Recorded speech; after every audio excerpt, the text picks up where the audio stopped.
Comment Raeliana a survécu au manoir Weeknight? C'est une question que tout le monde se pose, hein, franchement. Ne soyez pas rabat-joie, boss, laissez-nous faire.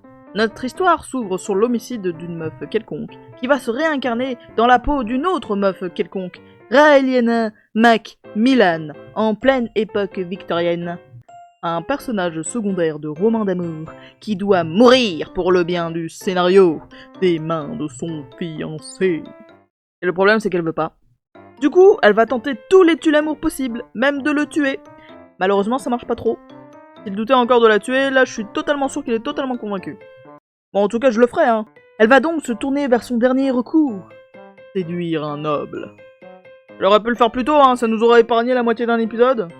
C'est alors que ses yeux vont se poser sur le duc Weeknight, c'est le titre de l'animé, hein, qu'elle va séduire en le faisant fantasmer sur le sceau royal.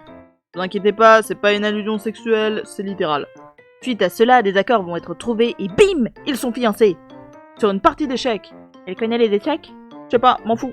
Elle va aussi séduire le chevalier du duc en passant, mais c'est le nom de qui est sur l'affiche. Tu dégages! Et le mec il traîne pas, hein, direct fiancé, go dans la baraque familiale, allez, allez, allez. C'est pas le seul truc, hein, qui traîne pas avec lui.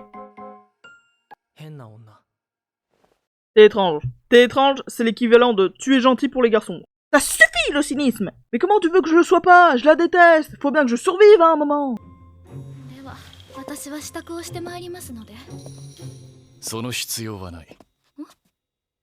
Non, par contre, je veux bien qu'on lui fasse du mal, mais pas de ce genre, monsieur. Elle va alors se rendre à un bal. Un bal. Où elle va rencontrer son ennemi juré, Viviane Chamal. Ennemi de où? Elle se contente de lancer des pics de vipère. J'ai rencontré des meufs plus vénères que ça. Bref, pendant ce bal, elle va se faire enlever. Par son ex-fiancé.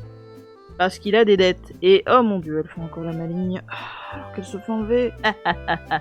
Scalpe-la! Scalpe-la! Scalpe-la! Scalpe-la! Scalpe-la! On est censé être du côté des gentils, je vous rappelle. Si être du côté des gentils, c'est être avec elle, bah on préfère être du côté des méchants. Ouais! Pourquoi? Elle est stupide, pas drôle. Vieux jeu. En plus, on dirait qu'elle et son mec ont un balai dans le cul, avec leur tête d'inexpressif constant. Bon, d'accord, l'animation est mauvaise et l'histoire c'est du déjà vu, mais pas besoin de rejoindre le mauvais côté de la force non plus. On l'aime pas, on t'a dit, ça fait depuis un bail qu'on la supporte. Elle se plaint constamment d'une situation qu'elle a elle-même créée en plus. On n'en serait pas là si elle avait juste fui le pays. Ou séduit un prétendant moins chien. Ou tué son ex. Ouais, ouais, ouais. Ça suffit, vous revenez dans ma tête et vous la bouclez jusqu'à ce que j'ai fini mon putain de résumé. Pas cool, mec. Bref. Raeliana se fait kidnapper par son ex, qui a des dettes, mais arrive à s'enfuir pour se faire rattraper par le chien de son Usmando. C'est pas un chien. On s'en fout. Elle tombera alors dans un ravin et se fera parfaitement réceptionner par son chéri qui était au bon endroit, bon moment. Comme d'habitude. Elle va alors se venger en tirant sur son ex pour tout ce qu'il lui a fait subir. L'empoisonnement, la tentative de meurtre, la tentative d'enlèvement. Tout!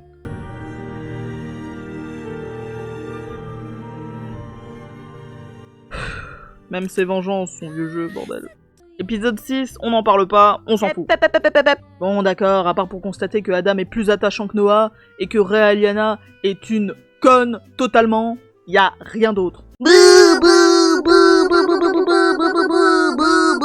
Ah bah non, bah excusez-moi, quelle personne normale va se rapprocher d'une menace alors qu'elle tente de la fuir? Y'a que les connes pour faire un tel exploit, c'est tout, c'est tout.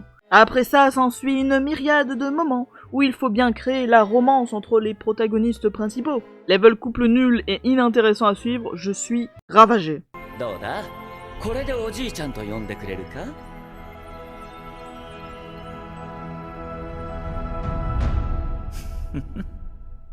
Ouais, bon, d'accord, j'ai totalement sorti cette scène de son contexte. Oui, et alors? À quel moment t'as un vieux moine qui vient te chercher pour que tu deviennes sa petite fille?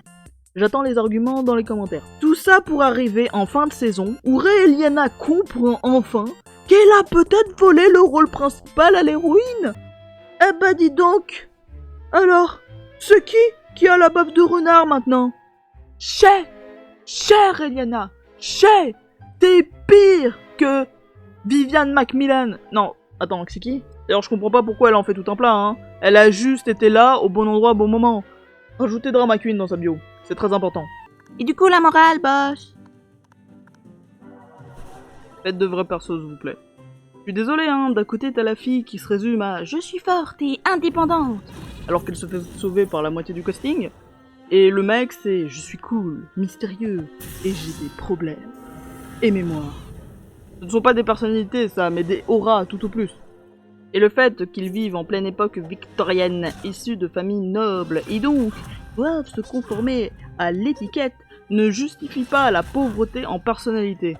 Les persos secondaires ont beau être des stéréotypes, ils ont de la personnalité, au point où tu préfères les voir eux que le casting principal. Ce qui est un problème dans une romance. Je veux dire que, à vouloir forcer les events pour les mettre ensemble, ça me dit littéralement qu'ils doivent pas être ensemble en temps normal. Y a un problème. Du coup, créer de vrais persos pour qu'on ait du plaisir à partager leur quotidien et leur malheur. Sinon, on s'emmerde quoi.